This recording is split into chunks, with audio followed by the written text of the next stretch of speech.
प्रिय विद्यार्थियों नमस्कार। हमारे यूट्यूब चैनल आकृष्ट क्लासेस में आपका स्वागत है।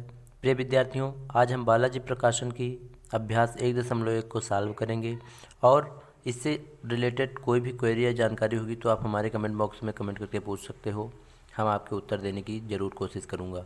तो क्वेश्चन पहला दिया है आपको कि 1152 और 1664 को पूर्णतः विभाजित करने वाली सबसे बड़ी संख्या क्या होगी।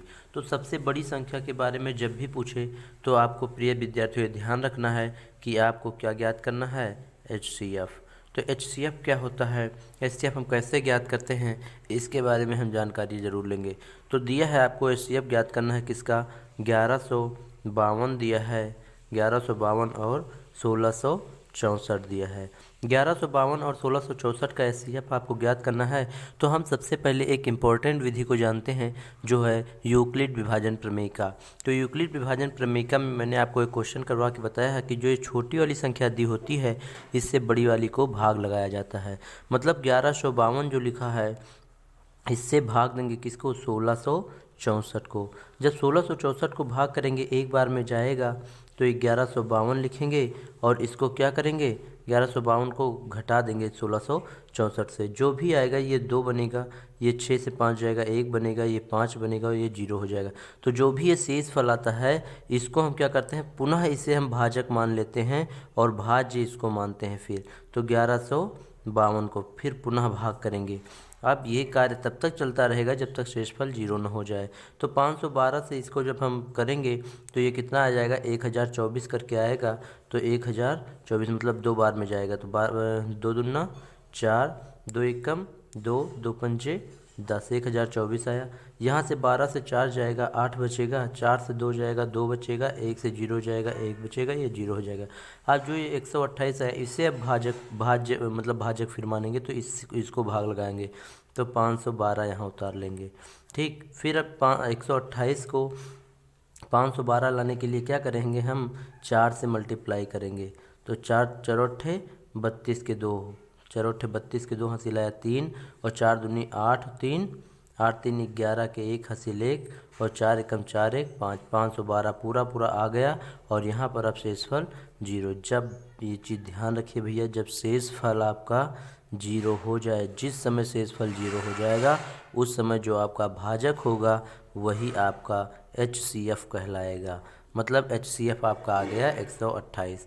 इन दोनों का HCF अगर देखें तो 128 आया और इस विधि को हम बोलेंगे यूक्लिड विभाजन प्रमेय का विधि। इस विधि को बोलेंगे यूक्लिड विभाजन प्रमेय का, यूक्लिड विभाजन प्रमेय का। यही यूक्लिड विभाजन प्रमेय का विधि है, यूक्लिड विभाजन प्रमेय का। तो प्रिय विद्यार्थियों, हम जानते हैं कि आपको ये चीज़ समझ में आ गया होगा कि 1152 और 1664 का HCF ज्ञात करना है, वो भी यूक्लिड विभाजन प्रमेयिका के द्वारा।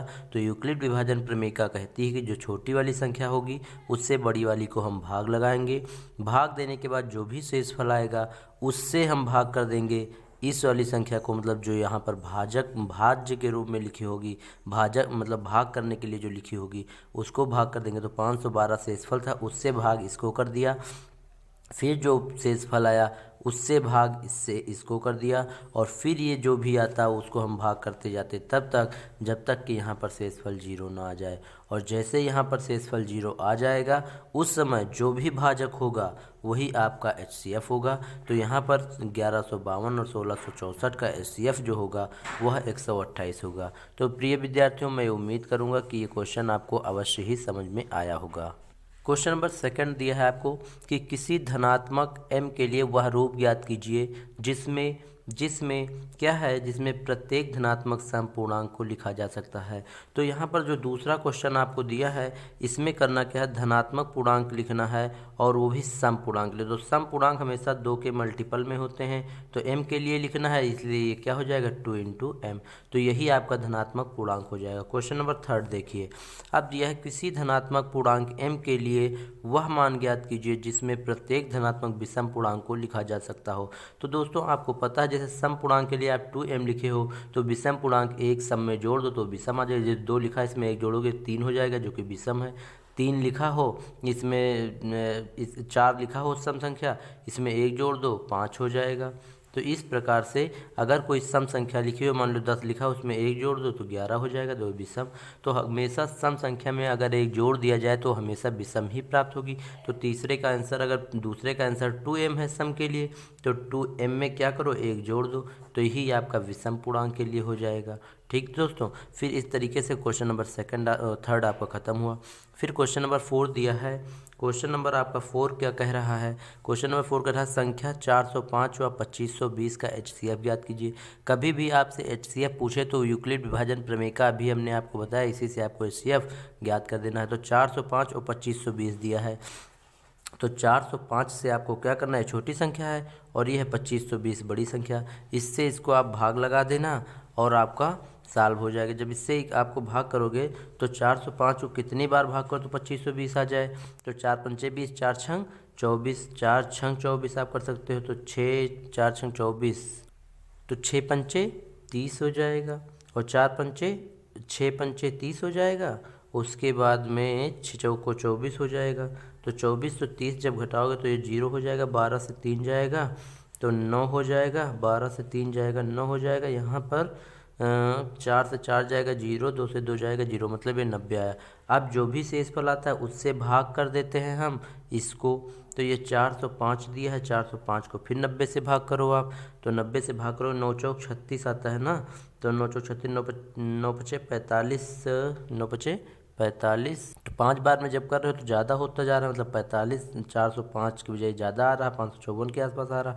तो 5 से ना करो, फिर 4 से कर लो, 4 0 0 हो जाएगा, 4 9 36 हो जाएगा। ये जब घटाओगे 5 से 5 0 हो जाएगा, 5 बचेगा, 5 से जब 0 हो जाएगा तो 5 ऐसे रहेगा, 40 से 36 घटाओगे तो 4 आ जाएगा। अब जो भी ये आया शेषफल, इससे फिर भाग करो इसको, तो ये 90 यहाँ उतार लेंगे, तो 45 दूना 90। देखो अब पूरा शेषफल 0 हो गया। जैसे शेषफल आपका 0 आ जाए, वहीं पर आपका जो भाजक होता है वही आपका शेषफल HCF कहलाता है। तो यही आपका HCF हो जाएगा। मतलब अगर कहें हम कि 405 और 2520 का HCF क्या होगा, तो इन दोनों का जो HCF हो जाएगा वो हो जाएगा 45। से ही आपका क्या हो जाएगा, आंसर। तो प्रिय विद्यार्थियों, हम ये उम्मीद करते हैं कि आपको HCF निकालना यूक्लिड विभाजन प्रमेयिका द्वारा आ गया। तो यूक्लिड विभाजन प्रमेयिका द्वारा जब इस तरीके से आप HCF निकाल लोगे तो आपको एक चीज़ ध्यान रखना है कि ये चीज़ जो होता है इसको बोलते हैं भाजक। इसको क्या बोलते हैं, नहीं, इसको बोलते हैं भाज्य। मतलब जो भाग हो जाए वो होता है भाज्य, जो भाग देता है उसको बोलते हैं भाजक, इसको बोलेंगे भाजक। ये होता है भागफल। क्या होता है, भागफल। और ये जो नीचे आता है यहाँ पर, इसको बोलते हैं शेषफल। तो यहाँ पर एक फार्मूला आपको याद होना चाहिए कि भाज्य बराबर होता है, भाज्य बराबर भाजक गुणे भागफल, गुणे भागफल, और प्लस में क्या होता है, भागफल के प्लस में होता है शेषफल, शेषफल। तो भाज्य बराबर भाजक गुणे भागफल प्लस शेषफल, ये आपका फार्मूला है। और किसी भी भाग में, जैसे मान लो 2 से हम भाग कर रहे हैं 4 को, 2 से भाग कर रहे हैं 4 को, तो 2 दूना 4 आकर यहाँ पर कट गया। तो ये जो होता है जिससे भाग दिया जाता है वो होता है भाजक, याद रहे, ये होता है भाजक, ये होता है भाज्य, ये होता है भाजक, ये होता है भाज्य, ये होता है भागफल, और ये जो लास्ट में आता है इसको बोलते हैं शेषफल। तो ये होता है भाज्य बराबर भाजक गुणे भागफल प्लस शेषफल। ठीक है, ध्यान रखना, भाज्य बराबर भाजक गुणे भागफल प्लस शेषफल, यही फार्मूला हमने ऊपर लिख दिया है। प्रिय विद्यार्थियों, हम ये उम्मीद करेंगे कि आपको ये क्वेश्चंस ज़रूर समझ में आए होंगे, लेकिन फिर भी अगर कोई डाउट या क्वेरी है तो आप हमसे निसंदेह पूछ सकते हो। एक्सरसाइज 1.1 की 4 क्वेश्चन हमने इसमें क्लियर किए हैं। आगे क्वेश्चन आपको अगली वीडियो में मिलेंगे। ज़्यादा लंबी वीडियो नहीं इसलिए बनाते हैं ताकि आप बोर ना हो, और किसी प्रकार की इसमें दिक्कत हो तो पूछ सकते हो। Thanks for watching this video.